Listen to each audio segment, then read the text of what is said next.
Hey guys, welcome to this week's podcast episode, and I've got a fantastic guest, Dave Taylor, and he's the co-founder of In-Front Marketing. So today's conversation is going to be all about SE SEO, social media, advertising, e-commerce, B2B. He's got a great experience, and I'm really happy to welcome him to the show. So Dave, welcome. Thank you, Christopher. Appreciate you having me. Yeah, Canada, and talk about your early experiences, what you did and how you got into advertising, marketing, and all of that.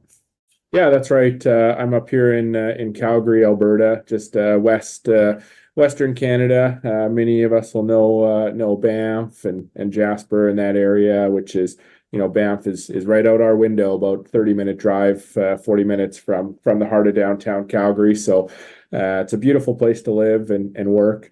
I've been in marketing myself for about 16 years. Just kind of found my way into it through doing sales and working with businesses. I was managing a store and doing advertising, and I started to kind of take an interest to it. Started working with the Yellow Pages, did that for a few years. Worked in local media, both in print and in digital, also for a number of years. And then we started the agency here 9 years ago in 2015. Our focus was really just to help people identify gaps within their business, but also truly understand the ROI and the return that they were seeing when they were advertising. When we started, and it's very much still the same, where a lot of agencies and corporations turn a blind eye to data. They don't want to be accountable for revenue or conversions. And so, there's a big blind spot for business owners on the true impact advertising has within their business. And that was really just where we started. And then we started to really offer more services: web design, SEO, Google Ads, social content creation and advertising, and then really into the branding and automations. And now we find ourselves buying traditional media and TV and radio and billboards and wrapping it into the full strategy. So really, we look at ourselves as a partner for our business owners, an extension to their marketing team, or really, the marketing team itself, so they can use us in many ways. We don't charge a retainer. It's just deliverables. What are we doing? How are we doing it? What are we accountable for?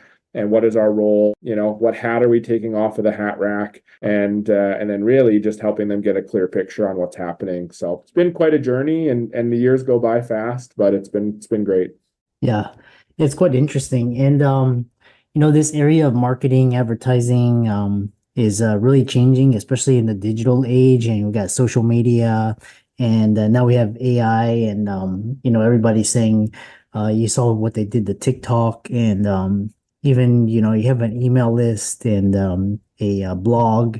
One thing they're always saying SEO, and the thing is SEO is great if you can rank up in the search, but SEO is really controlled by Google. So you still have a third party. You don't really have control when it comes to SEO. So what is your recommendation for your content marketing strategy approach? Yeah, I think for us, there's a couple things that go into it. I mean, SEO is extremely competitive still, and really you need to utilize the tools that are available to you to understand what your competitors are doing, how their sites are performing, the amount of traffic that they're getting, the backlinks that they're getting, the number of keywords that they're appearing for, and then how are you going to combat that? Really, what Google's looking for now is to build authority with your business and to use content to build that authority. They call it helpful content now. So they want you to help a user understand how to work with your business, what type of products you're offering, how those affect, their daily life, or how it affects, their journey to engagement of a product. Google, you see when you search for something, has those frequently asked questions. So they want to utilize your content to answer just generalized questions from the audience. And they want long form content now, 1,500 to 1,800 word blogs on site, not the generalized short form piled with keywords, 500 to 800 word content.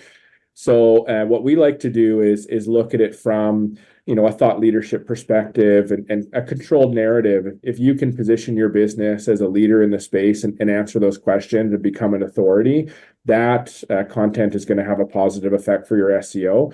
It's also great content that you can create video and social content from, which is going to give you other platforms to leverage for visibility. And as you gain traffic and visibility and engagement within that content, Google's going to recognize that and give the authority to it.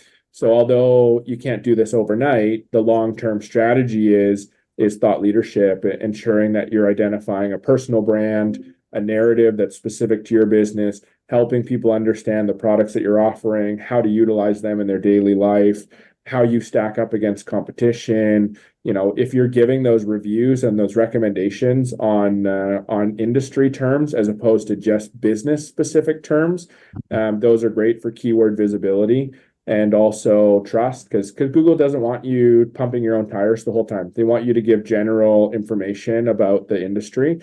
And if they can take that from you and put it in front of somebody who's doing research, then that individual is going to engage with your brand, and that's where you're going to win from it. And where does because we think we have a lot of control, we've got all these strategies and technologies, but these big players can just kind of change the algorithm, suit to what they want, to get the maximum eyeballs for their advertisers. So and especially with AI, how do you compete with, like, now they're trying to, the answer to a lot of these things was use AI to push it out, but now they're trying to kind of moderate AI content. So where does AI fit into all of this? I think, we're at the very beginning of what it really is, but it's a very useful tool. We can utilize AI to create content, but we can also control our narrative. We can create topics and stories, and we can use AI to give us extensions of content. So one story turns into 3, turns into 5, etc. So instead of just creating one long form blog, you can create similar content, but that's written differently. The key is to vet everything. The amount of content that gets shared with us that's clearly written by AI that doesn't have a proper user journey, like, Google's going to understand that, and they're going to understand that there's break in communication, and what they're looking for is easy readership and a journey for a user that's easy for them to complete, and that you're going to give them an extension to continue the journey. And AI just is very matter of fact, to the point. A lot of the information is still outdated. We're not using current information, so you have to update and vet all that existing content that's being written. But the beautiful thing is that you can now accelerate the amount of content that you're creating. And that's how bigger companies are winning the game, is just how much more content they can create quickly than you. And also, you have to be careful about backlinks. Some of them are gonna have tens of thousands of backlinks. You're competing in an area where a small to medium business is going to have 100, maybe 50 backlinks. And the answer for everybody is, we'll just pay for them. But if you're not vetting those backlinks and understanding the quality of the domains that are representing your business, that can also hurt you. So there's a lot of factors that go into SEO and having somebody working on it diligently. But there are lots of really good systems out there to increase your backlink outreach, to increase your level of content. You got to put I like to say, I like to look at it from the customer perspective in everything that I do. And how does a customer engage with a doctor or dentist or lawyer or chiropractor, or, how do they buy a pair of shoes or buy a set of tickets to a hockey game, or whatever it is, and regardless of what industry we work in, we always put on that customer lens and try to understand what their journey is like. And if they're finding our clients, great. If not, what are the people that they're finding doing that's controlling the narrative? And then how do we take steps to follow suit and do that? In our business, marketing is very much a B2B business. It's very much the most competitive space. And we find ourselves ranking quite high for SEO locally, marketing agencies locally, digital agencies locally. And we're a 10, 12 person team, 2,000 square foot office space, 10-year business sort of thing, and growing. But we compete against some of the largest agencies in Canada, and our positioning speaks to that. But we do it through the quality of our content and understanding in the landscape what narrative other agencies are pushing and what customers are asking. And if you look through the blog on infrontmarketing.ca, a lot of it is very much tailored to answering questions on analytics, on data, on different platforms that people can use for understanding advertising impact, and just doing some comparisons of social media channels and things like that. And as you understand, how to answer those questions and become a source of trust, not just for Google, but for the customer, it's Mhm. not always going to be who produces the most content. It's going to be who produces the most quality content. So AI is great. I mean, it's going to accelerate a lot of those things, but it's going to take a human touch to say, okay, in the marketplace, how should I be crafting this narrative? And then how can I vet the content that's coming out? So it's really easy for a human to read. And knowing in the back of your mind, 90% of that content is going to get read by robots. It's not going to get read by a human anyway, but you still have to write it that way that it has a nice, easy user journey. Yeah. Yeah, I love that. And kind of the next question I have for you is with these digital marketing trends, with your extensive experience, why do some businesses struggle with digital advertising marketing? What are some misconceptions and how do you help them see its real value? Yeah, I mean, it depends on what you want to look at here. If you want to look at from the small perspective or the big business perspective. From the small business perspective, I mean, in Western Canada, we're at times 5 years behind adopting digital platforms and understanding how to best integrate them into our businesses. So, that being said, we have to just look at the landscape today and try to understand what customers are doing. And TikTok is a big part of this. In Canada, business owners are very slow to adopt TikTok for lots of reasons. I think we're all considering the fact that it might not be around for a long time. We're slow adopters to video in our business and investing into video and marketing of that video. So that's a platform that is underutilized big time in Canada, and people don't recognize that Gen Z uses it like Google now. TikTok did an amazing job of recognizing a trend and then advertising and marketing a trend to turn it into a behavior. They recognized that Gen Z was starting to say, learning dance moves, learning recipes, learning about businesses on TikTok, and then searching out and finding ways to learn more. And then they created this trend called TikTok taught me. And they advertised it so heavily that it became a behavior that people just utilize TikTok like Google now. So business owners need to understand that. And Gen Z or not, your audience is on there. And there are certainly still a number of different age groups that utilize it in different ways. So small to medium business, for me, it's about building the foundation. What's the website doing for you? How are we getting that traffic? How are we competing in the areas where our customers are showing the highest intent to purchase, mostly being Google, SEO, Google Ads? What's our narrative for social media? How are we creating that content? What are we going to do with that content to gain additional visibility? How are we advertising within those platforms? Instagram, even Pinterest, Reddit, Snapchat. There's a number of different options that business owners just need to understand the impact that they can have and then measure everything, right? Many business owners, the amount of customers we come across that don't have Google Analytics installed on their site or don't have access to it because it was installed by an agency and isn't being used. It's crazy to me that the business owners are turning a blind eye to a free platform that gives them clarity on true impact, but then build conversions in it so you can understand, like, if somebody comes to my website from Facebook, what's their journey to a purchase, and then what are we actually seeing in terms of impact if we amplify or grow the visibility, so that you can make some decisions long term about, is that a valuable platform? And then when it comes to larger scale businesses, it's about competition, and you understand that you're going to have tons and tons of visibility across all these different platforms, but you're also going to have competitors. So now you need to create awareness, and you need to create brand messaging, and you need to be relatable. And what are these platforms going to do to help you do that? It's about personal branding. It's about building connections. It's about peeling back the curtains and comparing yourself against the other big brands.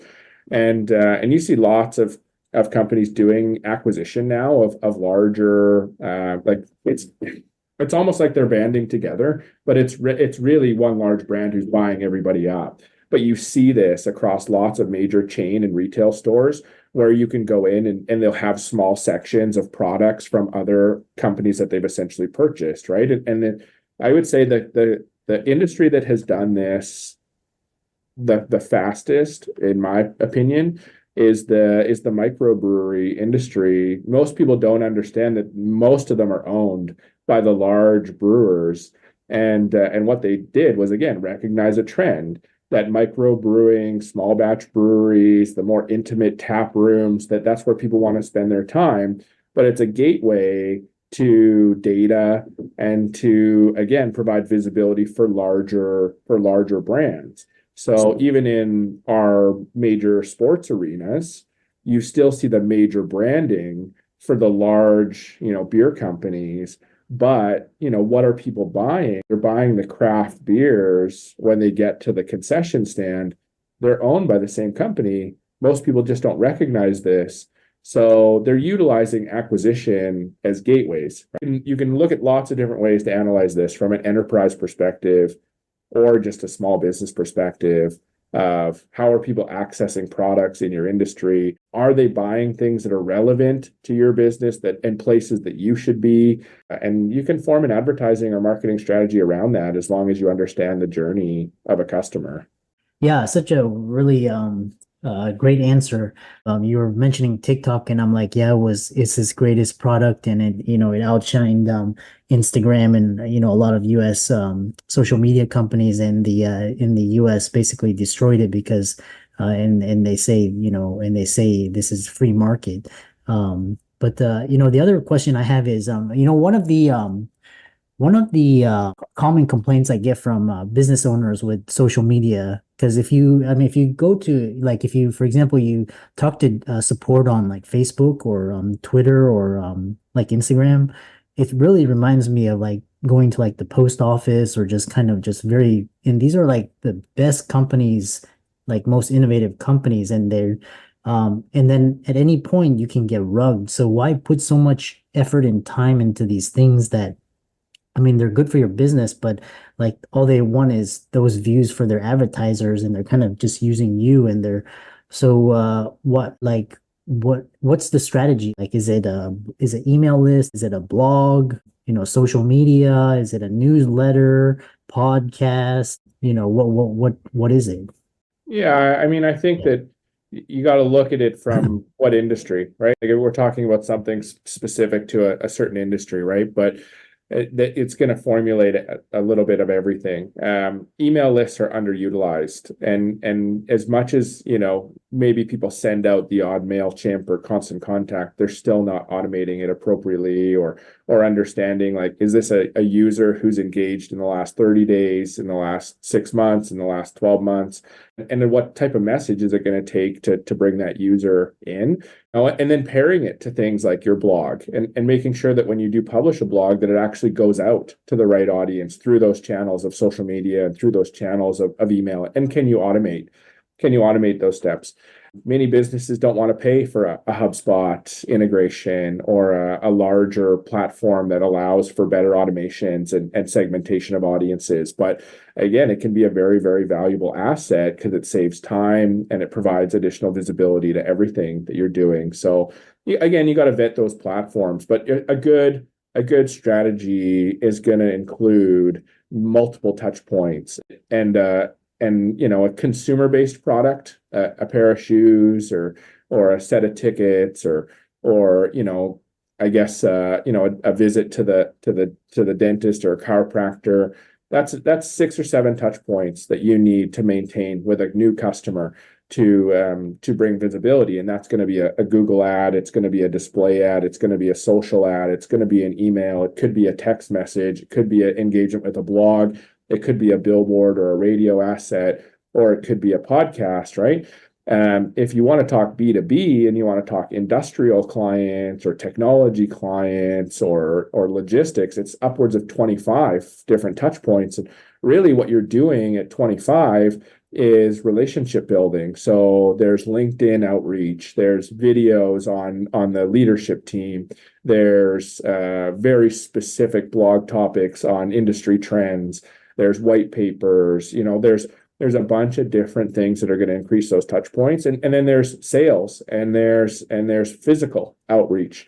There's networking and being present in the business community. So marketing can affect, a large portion of the business, but there's going to be a number of different things that even marketers are going to help people understand that this isn't you don't buy it from Google. You got to get into the community and do it, but it's going to be a part of your 25 touch points or of your 8 touch points. So, like I said, any good strategy is going to encompass all of those. But I truly, again, I like to play this game of intention versus awareness. What's the intention of our audience? How intent driven are they to purchase a very specific product? Because if they have high intent, then your touch points are going to be less. The one thing you may have is more competition. But if their intent to purchase your product is very low, or you're a new product or a new business, then you have to go the route of awareness. And awareness is more expensive, and it's branding, and it's making sure that you're visible in lots of different locations. Maybe it's at hockey arenas because that your audience is taking their kids to hockey on the weekends, or partnering with the recreation centers or the gyms, or there's advertising screens in medical offices that can be leveraged for different practitioners, right? There's screens in the elevators when you walk into a professional office building. Many people don't realize that those elevator screens are connecting to data directly from your phone. You're standing in the elevator and you're going up to the 25th floor. That device is not just giving you the weather and the traffic. It's connecting to your phone and it's giving you an ad that's relevant. I like to tell this story, really quickly, that for us, we gave a Christmas gift one year. It was just quite simple. It was a bottle of JP Wiser's. It was branded with Lanny McDonald, one of the Calgary Flames hockey players who won the Stanley Cup in 1989 and played for the Toronto Maple Leafs and had a storied career.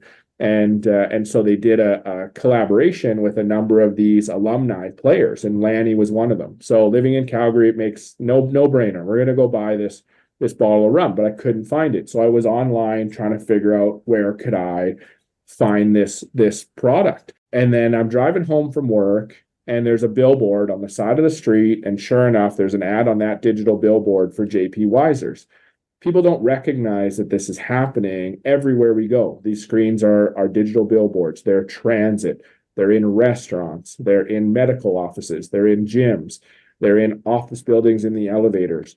So we can identify audiences in a number of different ways based on their interests and their behavior, and then deliver them ads across all these different platforms, connecting it to a very specific message. Talk about connected TVs now, Amazon Prime, Roku, Netflix getting into advertising. Like there's no way for us to get away from it. And that data is not just an ad on TV, that's connected to the user and the device that's sitting in front of the TV and watching it. It's connected to your social platforms and the content that you're consuming on social media. So now you're consuming ads and content on Facebook, and you're sitting in front of your device, and your Amazon Prime is delivering you the same message. It's not coincidence, right? And I think that that's something that people need to understand, and understand that if you're going heavy into awareness, that there's still a way to do it that's very audience specific. The other side of it is, if you have high intent, just be visible where the intent is happening.